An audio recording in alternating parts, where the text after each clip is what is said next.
আজকে এই আল্লাহর কোরআন হাতে নিয়ে শপথ করে বলছি, এই আল্লাহর কোরআন আমার সামনে আছে, আল্লাহর জমিনের মধ্যে আপনি চলতেছেন, অথচ এই কোরআন এবং হাদিস ইজমা এবং কিয়াসের সমাজ যদি বাস্তবায়ন করতে গিয়ে আপনার সমর্থন না থাকে, এ কোরআন হাতে নিয়ে বললাম কিয়ামতের ময়দানে আপনাকে আসামির কাঠগড়ায় উঠতে হবে। কথা বলেন ঠিক কিনা? অপর আয়াতের মধ্যে ডাক দিয়ে বললেন, ইয়া আইয়ুহাল্লাযীনা আমানুত্তাকুল্লাহ। আল্লাহ রাব্বুল আলামিন নিজেই বলছেন, হে ঈমানদারগণেরা, ইত্তাকুল্লাহ, তোমরা আল্লাহকে ভয় করো। আর শুধু এতটুকুন বলেই ক্ষান্ত হলেন না, রব দেখেন এরপরেও বললেন, ওয়াকুনু মা'আস সাদিকিন।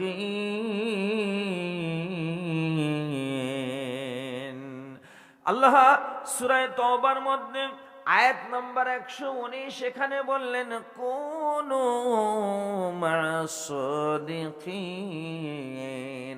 যারা সত্যবাদী, যারা আল্লাহওয়ালা, ওদের সংস্রবে গিয়ে তাদেরকে তুমি বন্ধু বানায় নাও। এরপরে রব এতটুকুন বলেই ক্ষান্ত হলেন না, তিনি আরো ডাক দিয়ে বললেন, ইয়া আইয়ুহাল্লাযীনা আমানুত্তাকুল্লাহ। হে ঈমানদারগণ, তোমরা রবকে ভয় করো। ওয়াবতাগু ইলাইহিল ওয়াসিলা। এবং ওসিলা শব্দর দ্বারা আমরা অনেক সময় মনে করি কি পীর মাশায়েখগণদেরকে অনুসরণ করার কথা বলা হয়েছে। এ কথা কিন্তু নয়। আমি আপনি অনুসরণ করব কোরআন এবং হাদিসকে। আর এই কোরআন হাদিসের যিনারা ধারক আর বাহক আছেন এই সমাজের মধ্যে, যিনি কোরআন হাদিস ইজমা কিয়াসের আপনার কি হয়েছেন, ধারক বাহক হয়েছেন, তিনাদেরকে অনুসরণ করার কথা বলা হয়েছে। এর অর্থ এটা নয় তিনি যেটা বলবেন সেই কথাগুলোর উপরে আমাদের জীবনে আমল করা।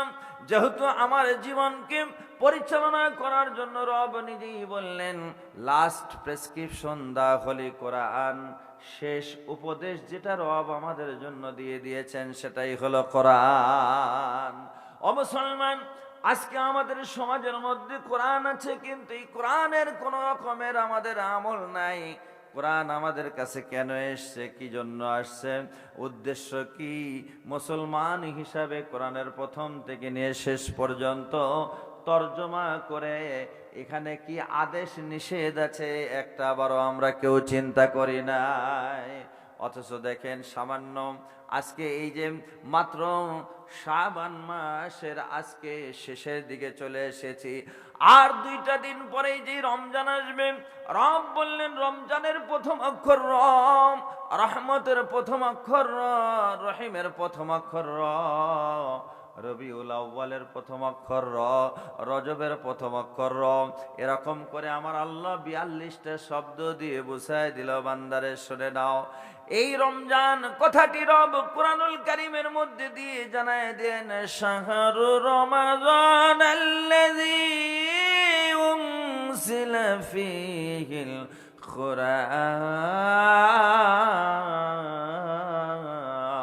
কুরআন।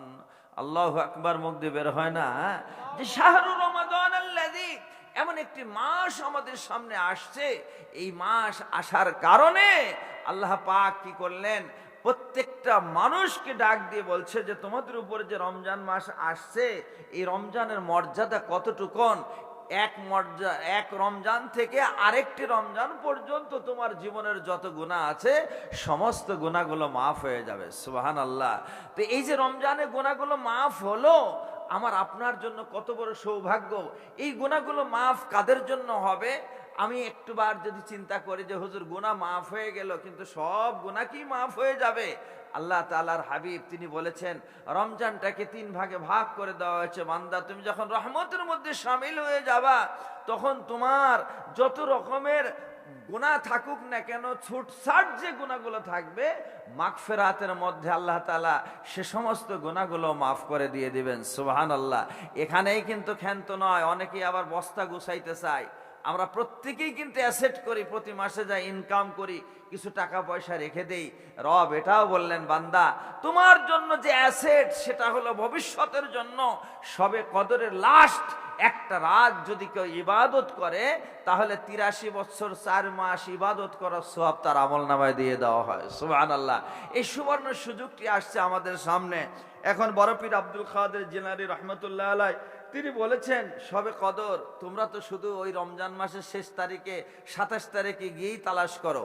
আপনাদের এলাকায় কি 11 মাস বা 12 মাসে যে মুসল্লি হয়, রমজানের 27 তারিখে মসজিদে মুসল্লি আরো কম হয়? এগুলো কি সব গোরস্থানে আছেন নাকি? একটু মুখ খোলেন, আপনারা বসবেন না নাকি? একটু বলেন বলেন যে এই সবে কদর 27 তারিখ এই দিনে কি মসজিদে মুসল্লি কম না হয় না একটু বেশি হয়? বেশি হয়। কেন বেশি হয়? যে 27 তারিখে আমাদের জন্য সবে কদর, ওই দিনে সব গুনাহ মাফ হয়ে যায়। কাদের জন্য মাফ হবে? যারা দীর্ঘ 11টি মাস কষ্ট করেছে, রমজান মাস কষ্ট করেছে, তাদের জন্যই মেঘা অফার হিসাবে আল্লাহ রাব্বুল আলামিন বলল, আমি আমার বান্দাকে নিরঙ্কুশ একদম ক্ষমা করে দিয়ে তারপরে আমি তাকে অ্যাসেট হিসাবে, সম্পদ হিসাবে 83 বৎসর ইবাদত করেছি। এমন কোন আল্লাহর ওলি খুলনায় আছে? কথা বলেন একটু। 83 বছর ইবাদত করছি এমন আল্লাহর ওলি কেউ আছে? আমার তো জানা মতে যত বড় আল্লাহর ওলি হোক 83 বছর ইবাদত করার মতো ক্ষমতা নাই। একমাত্র আমার আপনার নবীর কারণেই, রমজানের কারণে আল্লাহ তাআলা এই মর্যাদা দিয়েছে। সুবহানাল্লাহ বলে কয় না? সম্মানিত সুধী, তাহলে বিশ্ব নবীর কারণে, কোরআনের কারণে রব যদি আমাকে আপনাকে এই রমজান মাসে এই মর্যাদাটা দিয়ে থাকেন, আল্লাহ পাক ডাক দিয়ে বলেছেন, হে দুনিয়ার মুসলমান তোমরা শুনে নাও, এই রমজানের মর্যাদা একমাত্র একটা কারণেই হয়েছে, সেটি হলো আমার আল্লাহ এই রমজান মাসেই কোরআনুল কারীম নাজিল করেছেন। সুবহানাল্লাহ। এই কোরআনকে যদি আমরা ধরতে পারি, কোরআনের অনুসরণ অনুকরণ যদি করতে পারি, তাহলে আমাদের মর্যাদা কি হবে? কোরআন নিজেই বলল, ফামান তাবিয়া হুদায়া ফালা খাউফুন আলাইহিম ওয়ালা হুম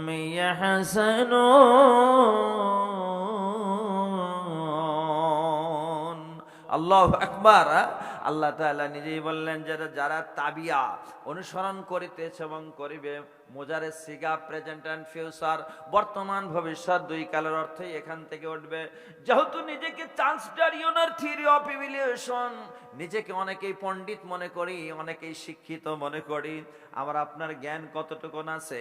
আমার পিঠের মধ্যে কয়টা লোম, আমার চেহারাটা কেমন, একটা মানুষও কিন্তু আমরা বলতে পারবো না।